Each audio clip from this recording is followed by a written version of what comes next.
네, 이렇게 해서 환율과 유가까지 함께 저희가 점검을 해봤습니다. 자, 시장에서 살펴볼 종목이 요즘에 삼성전자 말고도 한 가지가 더 있습니다. 바로 이 SK 하이닉스인데요. 자, 전반적으로 이 IT 업종의 강세가 우리 시장에 국한된 것이 아니라 글로벌 전반적인 분위기로 해석을 좀 해볼 수가 있을 것 같습니다. 자, 이 호조 지속을 좀 기반으로 해서 업종별 순환매를 통해서 이 견고한 시장 흐름이 유지될 수 있지 않을까라는 긍정적인 시각까지 나오고 있는 상황인데 현재 상황을 점검을 해보면서 수혜주들까지 함께 챙겨보도록 하겠습니다. 어떻게 보고 계십니까? 지난 2분기에 하이닉스의 실적은 어닝 쇼크일 정도로까지 상당히 처참했었죠. 작년만 하더라도 영업이익이 5조 원, 재작년도 그 정도 수준이었습니다. 현재 분기별 1조 3천억 정도, 현재 5분기 전, 지난 2015년도 작년이죠. 1분기는 1조 5천억 정도의 영업이익을 냈던, 현재 그런 하이닉스가, SK 하이닉스가 갑작스럽게 1년 남짓, 그렇게 오랜 시간이 지나지 않은 짧은 기간, 현재 그런 데에서 갑작스럽게 그 당시 보였던 영업이익의 3분의 1도 채 안 되는 2분기 영업이익 4,500억 원 정도 수준으로 격감을 했다는 거죠. 여기서 끝나지 않고 현재 지금 DRAM 시장이 구조적으로 크게 위축되고 있다 하는 것. 전반적으로 최근에 DRAM 시장 DRAM 가가 반등이 나오긴 했지만 추세적인 반등이라기보다는 일시적인 반등일 것이다 하는 점, 이런 것 등이 작용에 대해서 한 3분기뿐만 아니라 내년도 실적 전망 또한 만만치 않다, 이런 거였었거든요. 그럼에도 불구하고 SK 하이닉스는 삼성전자를 빼놓고서는 사실은 IT 대형주 중에서는 가장 맷집이 좋습니다. 오늘 같은 경우 삼성전자가 급락하고 있는 그런 가운데에서도 그 영향권 내에 있는 SK 하이닉스는 빠지지 않고 있죠. 오히려 큰 폭은 아니지만 강보합을 보이는 그러한 맷집을 보이고 있다는 건데요. 가만히 보면 삼성전자 낙수 효과 외에 그 이상의 어떠한 의미를 담고 있는 변화가 진행되고 있다는 거죠. 이와 관련된 수혜주까지 같이 생각해 볼 필요가 있는 상황이라고 할 수 있겠습니다. 일단 외형적으로 최근에 상승 한 2개월째 지속되고 있는 이런 흐름의 배경부터 볼 필요가 있다는 건데, 최근에 글로벌 증시, 특히 브렉시트 이후에 IT주가 전 세계 썸머랠리를 이끄는 주역이 되고 있다는 거죠. 가장 많이 올라간 섹터는 소재 섹터이지만 사실 IT 섹터도 못지않게 올라갔습니다. 그 짧은 사이, 약 2개월 정도 되는 사이입니다. 2개월 정도 되는 사이에 현재 IT 업종, 현재 글로벌 전체 업종입니다. 전체 기준, 전체를 기준으로 보면 약 15.5% 정도가 이제 올라갔다는 것이죠. 반도체, 현재 IT 지수가 그렇게 많이 올라갔다는 것입니다. 필라델피아 반도체 지수는 더 많이 올라갔습니다. 미국에 측정되는 이 필라델피아 반도체 지수는 같은 기간에 무려 23%나 급등을 했고요.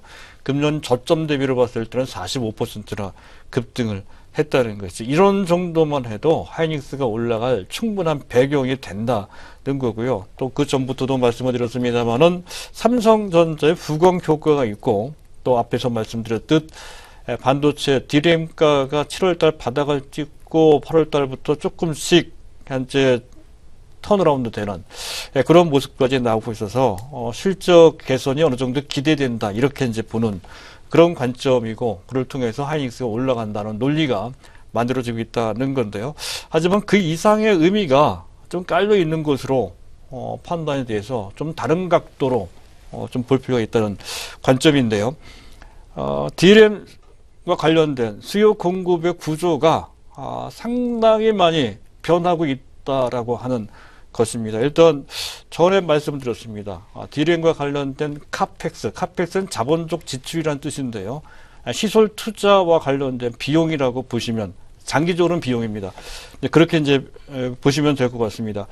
삼성전자의 초격차, 자기가 잘 할 수 있는 분야에 집중해서 후발 업체와의 기술 격차를 더 많이 벌려서 완전히 따돌리는 그런 전략을 뜻합니다. 가장 대표적인 시장이 DRAM 시장이었던 것이죠. 완전히 삼성전자가 시장은 평정한 상태라는 것이죠. 그 상태에서 삼성전자의 초격차 전략의 대상은 더 이상 D램이 아니고 OLED나 또는 낸드 시장 쪽으로 바뀌었다는 것. 이미 바뀌었어요. 금년 중에 바뀐 상태이고 그와 관련된 해당되는 종목들이 그 전부터 올라가고 있고요. 지금도 올라가고 있고 앞으로도 올라갈 소지가 높은 그런 배경으로 작용되고 있다는 건데 이에 따라서 그와 관련된 D램 공정개발, R&D 및 공정개발과 관련된 시설 투자, 이른바 카펙스 부담이 상당히 많이 줄게 됐다는 것인데 벌써 그 줄어드는 모습이 나타나고 있다는 것이죠. 지금 키움증권 자료를 통해서 제가 확인을 해봤더니 현재 금년 중 이미 작년 동기 대비로 현재 시설 투자 카펙스 비용은 31%나 격감을 한 상태예요. 그 상태 내년 더 준다는 거죠. 추가적으로 금년 대비 17%나 더 줄어드는 그런 상황이 될 것이다. 그만큼 그 부담이 줄게 되면 이것은 현재 점진적으로 수익성 개선에 결정적으로 큰 도움을 주게 된다는 것이죠. 거기서 남는 여력을 다른 쪽으로 더 현재 집중할 수 있는 그런 여유가 생기기도 하는 것은 비단 삼성전자뿐만 아니라 SK하이닉스도 마찬가지다 하는 점에서 각별한 의미가 있다는 것이고요. 또 한 가지는 최근에 저장 장치가 근본적으로 바뀌고 있다는 것이죠. 그 전에는 기계적인 저장 장치 기반인 HDD 하드 디스크 드라이브입니다. 하드 디스크 드라이브 HDD 기반으로 저장을 했었죠. 지금은 그것이 SSD 솔리드 스테이트 드라이브로 바뀌고 있다는 건데요. 이 SSD가 바로 현재 반도체 기반의 저장 장치인 것입니다. 이것이 현재 점진적으로 이루어질 것이 했던 건데 이것이 최근 들어서 노트북 쪽의 저장 장치가 낸드 인베디드 방식으로 바뀌는 그런 과정 속에서 생각보다 훨씬 더 빠르다는 표현도 부족한 것 같습니다. 폭발적으로 바뀌고 있다는 건데요. 이에 따라서 현재 SSD에 필수적으로 들어가는 반도체가 바로 낸드가 들어가고요. 낸드가 가장 많이 소요되고요. 그 다음이 D램입니다. 낸드와 D램, 특히 낸드 같은 경우에는 그 수요가 급증하고 있다. 연가로 따졌을 때 수백 % 정도로까지 급증, 거의 빅뱅 수준으로 크게 현재 급증하고 있다는 것이고요. D램도 또한 증가되고 있다는 것은 약 10% 정도 증가한다, 할 것이다, 이렇게 추정을 하고 있습니다. 10%가 작은 것 같지만, 이건 현재, 시설 공급 탄력성이 상당히 작은, 현재 그런 분야이기 때문에 10%라고 해도 상당히 큰 의미가 좀 있다는 것이죠. 이런 상황이 현재 내면적으로 진행이 되면서 전체적으로 수요와 공급과 관련된 구조, 공급은 어느 정도 줄어들 수 있는, 또 구조적으로 줄어들 수 있는 환경이 조성되고 있고, 수요는 SS용 낸드 및 또는 D램 수요가 한쪽은 아주 가파르게, 한쪽은 점진적으로 증가될 수 있는 그런 상황이 됐다는 것에서 그 어느 때보다도 각별한 변화가 이루어진 것으로 판단이 되고요. 어쨌든 D램의 치킨 게임 시장은 삼성전자가 완전히 현재 지금 완승을 했다고 봐야 되겠죠. 어쨌든 그 치킨 게임은 종결된 것으로 판단이 되고 이에 따라서 삼성전자, SK하이닉스, 마이크론 테크놀로지의 이 3자가 시장을 장악하는 이른바 과점 체제, 즉 공급자 우위의 시장의 형성됨에 따라서 어느 정도 보이지 않는 약간 느슨하겠지만 현재 공급자 우위에 생산량 조절, 즉 현재 카르텔이 형성될 소지가 상당히 높고 실제 그렇게 되는 것 같습니다. 공급량 조절이 충분히 가능한 상태라는 것이고요. 또 앞에서 말씀드렸듯 SSD 수요를 기반으로 해서 수요 기반도 어느 정도 좀 좋아지고 있는 상태입니다. 따라서 PC 기반 수요는 크게 줄지만 적어도 SSD 쪽에 늘어서 그 부분은 상당히 상쇄하고도 남을 소지가 있다는 것이 그렇고, 특히 낸드 시장이 급신장하고 있다는 것이죠. 2020년까지 현재 총 6개의 공장이 더 필요하다는 분석을 키움증권에서 내놓고 있는데요. 상당히 설득력이 있습니다. 여기에 의미가 있는 것은 도시바, 사실 낸드 시장에서의 시장 점유율 2위 업체는 일본의 도시바입니다.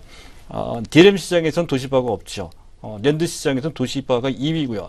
3위가 마이크론이고 4위가 SK 하이닉스입니다. 현재 지금 낸드 쪽에서는 하이닉스가 약간 열의에 놓여 있다는 것이죠. 어쨌든 이런 상황을 맞이해서 삼성전자는 초격차를 벌리기 위해서 또 SK 하이닉스는 앞선 선두 업체를 쫓아가기 위해서 금년과 내년 내후년까지 이제 낸드 시설에 집중적인 투자를 한다는 것이죠. 앞에서 6개 정도의 공장이 더 필요하다 했던 건데 대부분 삼성전자와 SK 하이닉스가 그 시설 투자를 맡는다 이렇게 보시면 됩니다. 따라서 적어도 금년, 내년, 내후년까지는 낸드 시설 확충과 더불어 그와 관련된 종목들이 크게 부각되고 또 그 연장선상에서 SK 하이닉스도 결국에는 지금 열이 있다고 말씀드렸습니다만은 결국 최소한 현재 마이크론 테크놀로지 정도는 따돌릴 수 있는 정도의 캐파가 만들어줄 수가 있다는 것이죠. 상당히 사실은 SK 하이닉스 입장에서 봤을 때 사원을 걸고 그쪽에 집중할 수밖에 없는 정도로까지 매우 중요한 변화가 시작되고 있는 상태라는 점에서 그 전과 다른 하이닉스가 지금 현재 만들어주고 있다. 또 그런 각도로 하이닉스를 IT가 좋기 때문에 하이닉스 좋다는 식의 간편 방식으로 볼 것이 아닌 심오한 변화 위에 하이닉스가 그 흐름을 타고 있다는 관점으로도 같이 볼 필요가 있다 하는 것으로 설명이 되고요. 그와 관련해서 본다면 수혜주들은 자명합니다.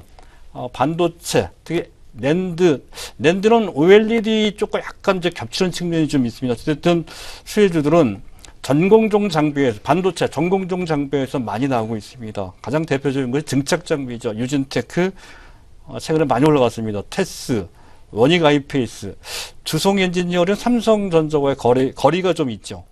그래도 하이닉스와는 가깝습니다. 해서 주성까지.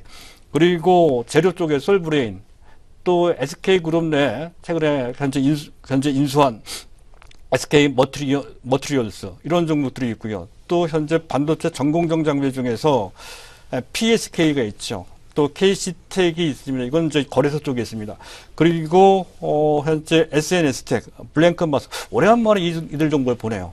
그 SNS텍 같은 종목들이 주목받을 수 있는 대사라는 점에서 계속 보실 필요가 있겠습니다.